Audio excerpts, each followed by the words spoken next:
और चलिए कुछ और खबरों का भी अब रुख कर लेते हैं।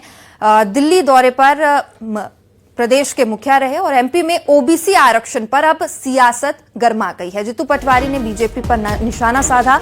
ओबीसी को आरक्षण बीजेपी नहीं देना चाहती, ये उनका बयान है। उन्होंने आगे कहा कि ओबीसी वर्ग बीजेपी को समय आने पर जवाब देगा। कह रहे ओबीसी आरक्षण आना चाहिए।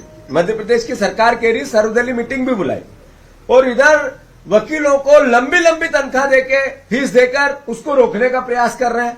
ये पैसा किसका है? ये पैसा उन्हीं ओबीसी के परिवारजनों का है, इसी मध्य प्रदेश के वासियों का है। अगर उन्हीं के पैसे से उन्हीं के अधिकार को रोकने के लिए वकीलों को पैसा देना ये राजनीतिक अय्याशी नहीं है, राजनीतिक रूप से अय्याशी नहीं है तो क्या है? ये मिसमैनेजमेंट नहीं है तो ये क्या है? वहीं जीतू पटवारी के आरोपों पर मंत्री विश्वास सारंग ने पलटवार किया है। सारंग ने तीखा हमला बोलते हुए कहा कि कांग्रेस के लोगों को बिना तथ्यों के बोलने की आदत है। सुनिए। कि कुछ भी बात बोलना, केंद्र सरकार की ओर से जो हमें लिमिट दी गई है उससे अभी भी हमने कम लोन लिया है और कल्याणकारी राज्य में ऋण लेकर जनता का कल्याण करना, इसमें कहीं कोई गलती नहीं है। ये अर्थशास्त्र भी कहता है। अब आप जानो कुछ नहीं, मानो कुछ नहीं, समझो कुछ नहीं, केवल अपना पद बचाने के लिए और मीडिया की सुर्खियां बनने के लिए इस तरह के बयान देना। मध्य प्रदेश में भारतीय जनता पार्टी की सरकार डॉक्टर मोहन यादव जी के नेतृत्व में आर्थिक अनुशासन का पालन करते हुए मध्य प्रदेश में विकास और कल्याण के नए आयाम स्थापित कर रही है। बहुत स्वागत है न्यूज 18 में। एमपी अब तक देख रहे हैं आप और मैं हूं आपके साथ सृष्टि शेखर पांडे। सबसे पहले आपको भोपाल से इस वक्त की बड़ी खबर बता दें, जहां पर नकली परमिट और अवैध शराब परिवहन केस में एक्शन लिया गया है। सोम डिस्टिलरीज एंड ब्रेवरीज के सभी प्रमुख लाइसेंस सस्पेंड किए गए हैं। आबकारी आयोग का ये बड़ा आदेश है। राज्य को राजस्व का नुकसान पहुंचाने के केस में शराब कंपनी पर गाज गिरी है। हाईकोर्ट से सजा पर रोक है लेकिन दोष सिद्धि बरकरार है। आबकारी अधिनियम 1915 की धारा 31 और 44 के तहत ये कार्रवाई की गई। सोम की सेहतगंज और रोजराचक स्थित दोनों यूनिट्स प्रभावित है। D1, FL9, B3, CS1 समेत कई लाइसेंस निलंबित किए गए हैं। सरकार को राजस्व नुकसान और फर्जीवाड़ा का मामला है। अवैध परमिट बुक और फर्जी बिल्टी से शराब परिवहन का मामला है। 1700 से ज्यादा फर्जी परमिट और बिल्टी बनाकर शराब परिवहन का मामला सामने आया। पूर्व में अधिकारियों पर भी यहां पर विभागीय कार्रवाई हो चुकी है।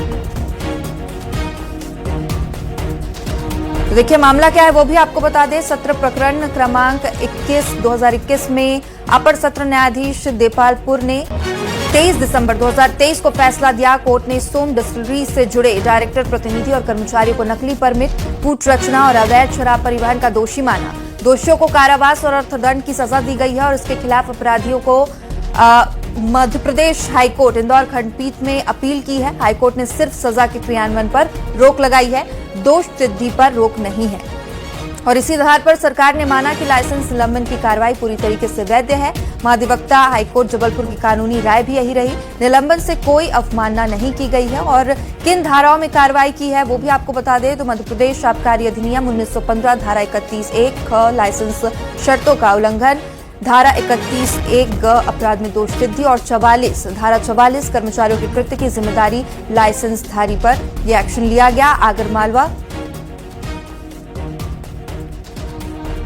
तो भोपाल से इस वक्त की बड़ी खबर आपको बता दें, जहां पर नकली परमिट और अवैध शराब परिवहन केस में एक्शन लिया गया है। सोम डिस्टिलरीज एंड ब्रेवरीज के सभी प्रमुख लाइसेंस सस्पेंड कर दिए गए हैं। आबकारी आयुक्त का ये बड़ा आदेश है, जहां पर राजस्व को नुकसान पहुंचाने पर शराब कंपनी पर यह गाज गिरी है।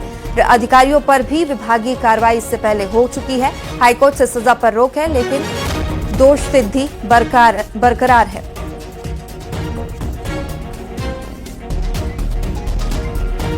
और ज्यादा जानकारी के लिए हमारे एसोसिएट एडिटर सुधीर दीक्षित हमारे साथ लाइव जुड़ चुके हैं।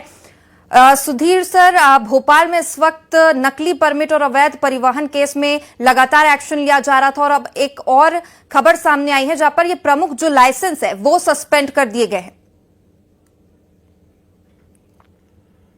बिल्कुल, देखिए जिस तरीके से यह कार्रवाई की गई है इससे यह साफ संदेश दिया जा रहा है कि प्रदेश में जो नकली परमिट के जरिए या फर्जी दस्तावेजों के लिए शराब का जो परिवहन किया जा रहा था, उससे जुड़ा ये पूरा मामला है। और इसी मामले में सोम ग्रुप के ऊपर जो मध्य प्रदेश के आबकारी आयुक्त थे अभिजीत अग्रवाल, उन्होंने ये कार्रवाई की और इसी को लेकर आदेश जारी किया गया है। इसके रायसेन जिले में 2 जगहों पर जो सोम डिस्टिलरीज और सोम ग्रुप के जो प्लांट है, जिनको जो लाइसेंस जारी किए गए थे, इनके उन लाइसेंस को तकरीबन जो सारे बड़े लाइसेंस है वो लाइसेंस इनके रद्द कर दिए गए हैं और इनको तुरंत प्रभाव से लागू कर दिया गया है।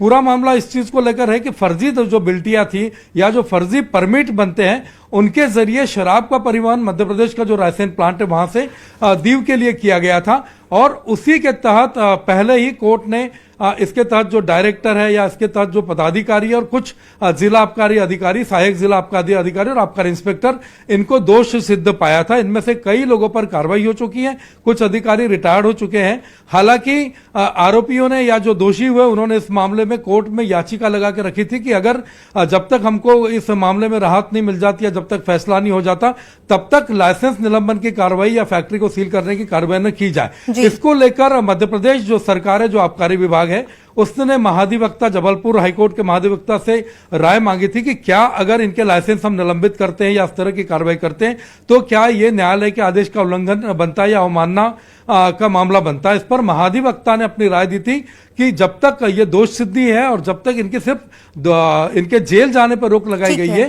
क्रियान्वयन पर रोक नहीं लगी, यानी कि दोष सिद्धि है, ऐसी कंडीशन में इनके लाइसेंस निलंबित किए जा सकते हैं। उसी आधार पर सरकार ने यह कार्रवाई की है। और जी सुधीर जी, बहुत बहुत शुक्रिया तमाम जानकारी के लिए। तो देखिए, सोम